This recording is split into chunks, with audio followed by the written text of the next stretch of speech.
Viewers আসসালামু আলাইকুম। আজকে আমরা চলে গেলাম বগুড়ার সেই তাঁতকুটির শিল্প মেলায়। আপনারা অনেকেই জানেন না 3 অক্টোবর এই মেলাটা অনুষ্ঠিত হয়েছে। আমরা বগুড়ার মানুষজন প্রতি বছরই এই মেলার জন্য অপেক্ষা করে থাকি। যেহেতু মেলাটা শুরুই হয়ে গেছে তো ভাবলাম আমরাও একটু যেয়ে ঘুরে আসি। প্রতি বছরই এই মেলাটা অনেক বেশি সুন্দর জাঁকজমক হয়, বাট এই বছরটা আরো বেশি আকর্ষণীয়। চারদিকে লাইটিং এ ভরপুর, যেন হৃদয় ছুঁয়ে যায়। এই বছর আরো রয়েছে দোলনা। মেলা কর্তৃপক্ষ প্রতি বছরই নতুন নতুন কিছু করার চেষ্টা করে। আর এই যে ফোয়ারা ঝর্ণা, এটা তো মেলাতে থাকবে, এটা না থাকলে তো মেলা সম্পূর্ণই হবে না। আর এই মেলার লাইটিংটা আগের তুলনায় বেশ অন্যরকম করা হয়েছে। আমার মনে হয় আমাদের প্রয়োজনীয় সকল কিছু এই মেলাতে রয়েছে। দিনের তুলনায় রাত্রেবেলার লাইটিং আরো বেশি সুদর্শনীয়। আর আজকে শুক্রবার, তাই মেলাতে যে প্রচুর ভিড়। তো যাই হোক, কথা না বাড়িয়ে সম্পূর্ণ মেলাটা ঘুরে দেখা হোক। তো প্রথমেই আমার চোখ গেল জুয়েলারির দিকে। আর এখানে যে অল্প টাকায় এত সুন্দর সুন্দর জুয়েলারি পাওয়া যায়, যা আপনারা আসলেই বুঝতে পারবেন। আর এদিকে রয়েছে চুড়ি। চুড়ি তো মেয়েদের অনেক বেশি পছন্দ, কিন্তু এসব দেখে কোনোই লাভ নাই, কারণ এবার আমি এসব কোনো কিছুই নেব না, কারণ আমার বাচ্চার প্যাম্পাস কিনতে কিনতে আমি ফকির হয়ে গেছি।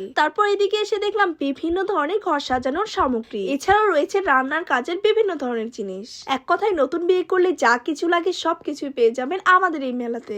সো আপনারা যারা নতুন বিয়ে করেছেন, তারা সংসার সাজাতে 20 টাকার বিনিময়ে সকল কিছুই কিনতে পারবেন। এক কথায় যাবতীয় সকল কিছুই আপনারা এই মেলাতে দেখতে পারবেন। আর এদিকে এসে দেখি সংসারের যাবতীয় বিভিন্ন ধরনের সামগ্রী। এছাড়াও রয়েছে শাড়ি এবং কাপড়ের দোকান। আর এর সাথে মেলায় তো খাবারের দোকান থাকছে। আর এইসব খাবার চোখে পড়লেই যেন জিভেতে পানি চলে আসে। আর এদিকে রয়েছে মটকাচা আর বিভিন্ন ধরনের আচার। আমার মনে হয় আচার ছাড়া তো মেলায় অসম্পূর্ণ। এছাড়াও রয়েছে হরেক রকমের পিঠার আইটেম। মিষ্টি ঝাল যা কিছু খেতে চান সবকিছু এই মেলাতে পাবেন। তারপর চলে এলাম বাচ্চাদের বিভিন্ন ধরনের রাইডস এর দিকে। এইদিকে রয়েছে প্লেন, জাম্পিং, নাগরদোল্লা, ট্রেন, চরকি, আরো রয়েছে বড়দের নৌকা সহ আরো বিভিন্ন ধরনের খেলনা আইটেম। তো যাই হোক, তারপর আমি চলে আসলাম বাচ্চাদের খেলনা আইটেমের দিকে। যদিও এর আগে কোনোদিনও আমি খেলনা কিনিনি, বাট এবার আমি খেলনার দিকে আগে চলে আসলাম, কারণ এবার আমি চুরিমালা দুর্গি কিছুই কিনবো না, এবার কিনবো বাচ্চার জন্য খেলনা। আপনারাও কি আমার মতো নিজের জিনিস না কিনে বাচ্চার জন্য খেলনা কিনেছেন? এটা কিন্তু অবশ্যই কমেন্ট করে জানাবে। তো যাই হোক, খেলনা কেনা শেষ করে এইদিকে এসে দেখি স্মোকি বিস্কিট। আমার অনেক ঠান্ডা লেগেছে, তাই আমি এই বিস্কিটটা এবার ট্রাই করলাম না। আর এদিকে এসে দেখি একটি গেম রয়েছে, যেটা 6টি বল ফালাতে হবে 12 নাম্বারের ওপরে। প্রতিটি নাম্বার